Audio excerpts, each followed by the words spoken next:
বুঝাতে পারছি না বোধহয়। পাশে মসজিদে বলছে হাইয়া আলাস সালাহ, ওখানে বসেই থাকলো। ইমাম সাহেব গেল, সবাই গেল, নামাজ পড়ে চলে আসলো, ও তখনও বসে আছে। ওই মহিলাটা গোপনে করে না, এ যখন আজান পড়ছে অন্তত ওর লুকিয়ে থাকা উচিত তো অন্তত পক্ষে। বুঝতে পারেন বোধহয়? ও যদি মসজিদে না যায়, ওই খারাপ মহিলাটা যেমন, ওর যেমন ভেতরে খারাপ লাগে তাই ও লুকিয়ে করে, এরও তো খারাপ লাগা উচিত। আরে আজান দিল রে, এখন আমি কি করে বসে চা খাবো? আমার তো অন্তত লুকিয়ে খাওয়া উচিত। বুঝলেন কথা? চুরি আমি করবো কি করে পাবলিকের সামনে? তাই আমি লুকিয়ে চুরি করি।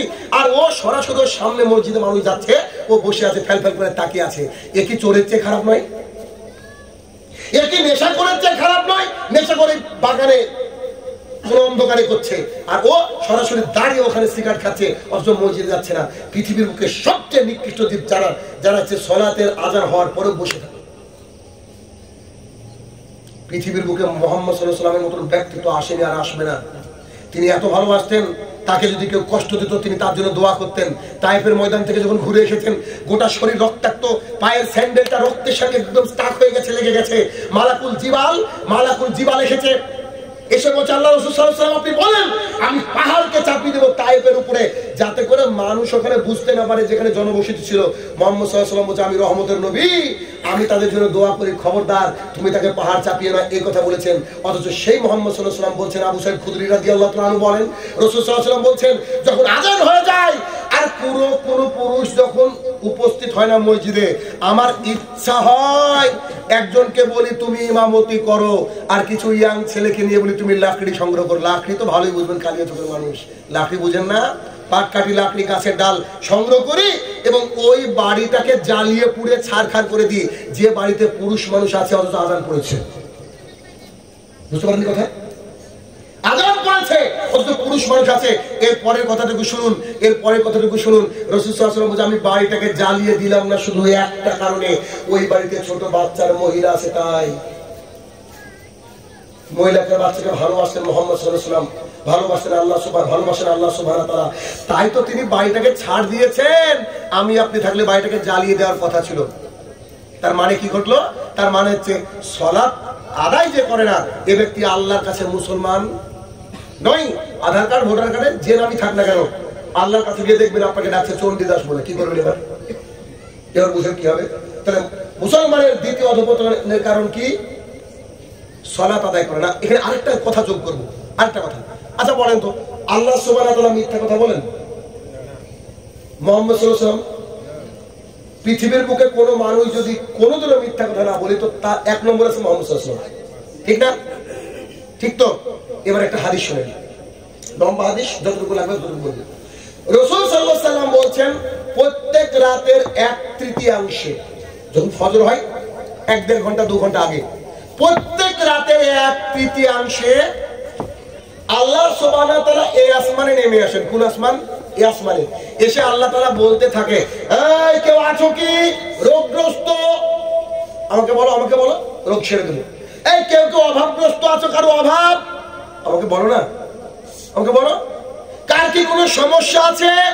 বলো আমাকে বলো, আমি সেরে দেবো। এটা আল্লাহ তাআলা বলছে। এলাকায় কি সবাই বড় লোক? এলাকায় সবাই সুস্থ? সবাই কি সবকিছু পেয়ে বলছে আর লাগবে না, এমন মানুষ আছে? তো আল্লাহ তাআলা যে আপনাকে ডাকছে রাতের 1/3, আপনি কেন অন্যজনের কাছে টাকা ধার করবেন? এটা আমার বুঝে আসে না। আমি জানি না আপনারা কি করে বুঝেছেন। আমি অন্তত মনে করি তাহাজ্জুদের ওই সময় যদি আল্লাহর কাছে চান, পান বিড়ি জর্দা গুল সিগারেট খাওয়া বিক্রি করা যদি না থাকে আপনার, ইনশাল্লাহ আল্লাহ আপনাকে দিবেই দিবে, ইনশাল্লাহ। কথা বলে বোঝাতে পারছি না, বুঝছেন কি? এটা যে সালাতের মাধ্যমে আল্লাহর কাছে চাইলে আল্লাহ সব দিবে। আপনি একবার চেয়ে দেখেন, বিশ্বাস করেন দিবেন। আল্লাহর কসম করে বলছি, আমি তার বাস্তব নমুনা। আমি আল্লাহর কাছে বেশি কিছু চাই না। আমার কি দরকার? আমি বলি আল্লাহ আখিরাতে দেব, পৃথিবীতে কি করব? যাই হোক না কেন, ওই তো খাই তো 2 খানায় রুটি রে ভাই, এখন আবার আরো কমিয়েছি। এই তো খাওয়া এখানে এই ক্ষেত্রে ক টাকা লাগে, ওটা এমনি ইনকাম হয়ে যায়, আলহামদুলিল্লাহ। তার মানে আপনি চেয়ে দেখেন, খালেস অন্তরে আল্লাহ আপনাকে দিবে। তাহলে এটাকে চাওয়ার মাধ্যম কি? সালাত, ঠিক না? সালাত। তাহলে সালাত থাকলে আর কিছু লাগে কি? আর একটা হাদিস মাথার মধ্যে আসলো, এটা না বললে ভালো লাগবে না। সেটা কি দেখেন, পৃথিবীর সবচেয়ে কোটিপতি, সবচেয়ে মিলিয়নারি বড় লোক মানুষের নাম কি এখন বর্তমানে? আমাদের দেশে তো আপনার রয়েছে মুকেশ আম্বানি, অনিল আম্বানি। মুকেশ আম্বানির বেটার বউ এক জোড়া জুতো পরেছে মাত্র 40 কি না, জুতো দামটা কত ভুলে গেলাম, আমার খেয়াল নেই। মুকেশ আম্বানির বউ যেটা নীতা আম্বানি, ও যে একটা ব্যাগ ব্যবহার করে, কুমিরের চামড়ার একটা ব্যাগ আছে ওর কাছে, মাত্র 1,92,00,000 টাকা দাম। কত? আর ওর ছেলে ওই যে আছে না অনন্ত আম্বানি, একটা ঘড়ি ব্যবহার করে 83 কোটি টাকা দাম। নন্দলালপুরকে দিলে মানুষের কোনো কাজ করা লাগবে না, কিয়ামত পর্যন্ত খাবে। কথা কি বুঝাতে পারছি? ও যে 1 লিটার পানি পান করে বিরাট কোহলি, 4,000 টাকা দাম মাত্র। বুঝতে পারেননি ভাই? এরা বড় লোক কোন ক্যাটাগরির বড় লোক, বুঝতে পেরেছেন? হ্যাঁ, বর্তমান বিশ্বের সবচেয়ে কোটিপতি লোকের নাম হচ্ছে এলন মাস্ক। Elon Musk. কিন্তু এটা হচ্ছে পৃথিবীর মানুষ বুঝে। আমার কাছে এলন মাস্ক কিচ্ছু না, আল্লাহর কসম করে বলছি। ভাইয়ের কাছে কিছু না, দায়িত্ব নিয়ে বলছি। দেখবেন, প্রমাণ নেবেন। দেখেন, আয়েশা রাদিয়াল্লাহু তাআলা আনহা বলেন, রাসূল সাল্লাল্লাহু আলাইহি সাল্লাম বলেছেন, কোন ব্যক্তি যদি ফজরের 2 রাকাত সুন্নাত আদায় করে, ফরজের মূল্য বাদ বাদ বাদ, কোন ব্যক্তি যদি ফজর মানে ভোরের সালাতে 2 রাকাত সুন্নাত আদায় করে, পৃথিবীতে যা আছে সব কিছু তার অ্যাকাউন্টে আল্লাহ দিয়ে দেন। কথা বুঝতে পারেননি? কিশোর এলন মাস্ক, কিশোর বিল গেটস, আমাদের কাছে বাচ্চা ভাই, বাচ্চা। এক রাতে তো গোটা পৃথিবী, প্রত্যেক রাতে ইনশাআল্লাহ গোটা পৃথিবী আমরা অর্জন করি। এখন আপনাদের মনে হতে পারে যে কি বলছেন, আমরা গরিব মানুষ। না ভাই, আপনি গরিব না, বিশ্বাস করেন গরিব না। গরিবকে কিয়ামতের মাঠে গিয়ে দেখবে ওর কিচ্ছু না, ওই গরিব। ওই যে রাসূল সাল্লাল্লাহু আলাইহি ওয়াসাল্লাম জিজ্ঞেস করছে, তোমরা কি জানো নিঃস্বকে দিরহাম নাই, দিনার নাই, সেই নিচ্ছ? রাসূল সাল্লাল্লাহু আলাইহি ওয়াসাল্লাম না না না, নিঃস্ব তো ওই ব্যক্তি কিয়ামতের মাঠে গিয়ে দেখবে তার কিচ্ছুই নাই কিয়ামতের মাঠে। তাহলে কি সালাত আদায় করেন আর আপনি নেকি অর্জন করেন আর সম্পদের পাহাড় নেন, কিয়ামতের মাঠে পাবেন। কেন? 60 বছরের সম্পদ নিয়ে কি করব? অনন্তকালের সম্পদ আমরা প্রস্তুত করছি, আলহামদুলিল্লাহ। তাহলে 2 নম্বর কারণ কি? সালাত আদায় না করা হচ্ছে অধঃপতন, আর সালাত আদায় করলে আবার এই জাতি নন্দিত গন্তব্যে ফিরে আসবে ইনশাআল্লাহ। 2 নম্বর পয়েন্ট। পয়েন্ট নাম্বার 3, মুসলমানের অধঃপতনের কারণ 3 নম্বর পয়েন্ট হচ্ছে গুলুফিদ্দিন, ধর্মের বিষয়ে বাড়াবাড়ি।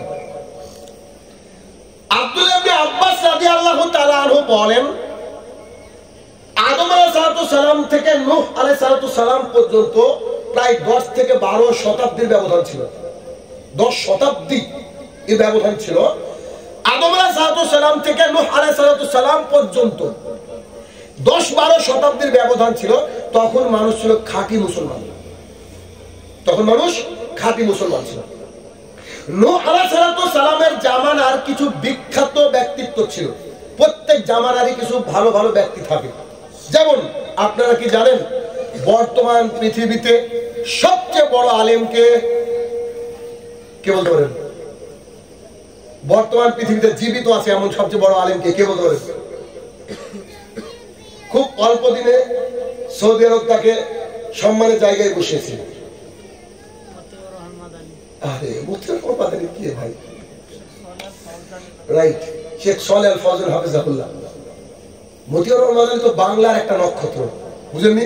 শেখ সালেহ আল ফাউজান হাফিজাহুল্লাহ আল্লাহ জমিনে যারা জীবিত আছে তাদের মধ্যে সবচেয়ে বড় আলেম এখন বর্তমানে, যিনাকে গ্র্যান্ড মুফতির জায়গা রেখেছেন। চিন্তা করেন তো, এই যে আলেম, এত বড় একজন আলেম আল্লাহর জমিনে, এত বড় একজন আলেম, আমরা যে অন্তত তার ছবিটা দেখার সৌভাগ্য হচ্ছে, এটা আমাদেরই সৌভাগ্য হয়। প্রত্যেক যুগে যুগে আল্লাহ সুবহানাহু ওয়া তাআলা এরকম বড় বড় আলেমকে প্রেরণ করেন। শেখ সালেহ আল উসাইমিন হাফিজাহুল্লাহ ছিলেন না? নাসিরুদ্দিন আলবানী হাফিজাহুল্লাহ তিনি ছিলেন না? আমাদের দেশে সানাউল্লাহ অমৃতসরী ছিলেন না তিনি? তো এইরকম প্রত্যেক যুগে যুগে আল্লাহ সুবহানাহু ওয়া তাআলা বড় বড় আলেমকে দেখান, প্রত্যেক যুগে যুগে। তো নূহ আলাইহিস সালামের জামানায় 5 জন ব্যক্তিত্ব ছিলেন, তিনারা খুব ইবাদতগুজার ছিলেন। এই 5 জন ব্যক্তি খুব ইবাদত করতেন, ইবাদতের জন্য তাদেরকে দেশান্তরের মানুষ চিনত।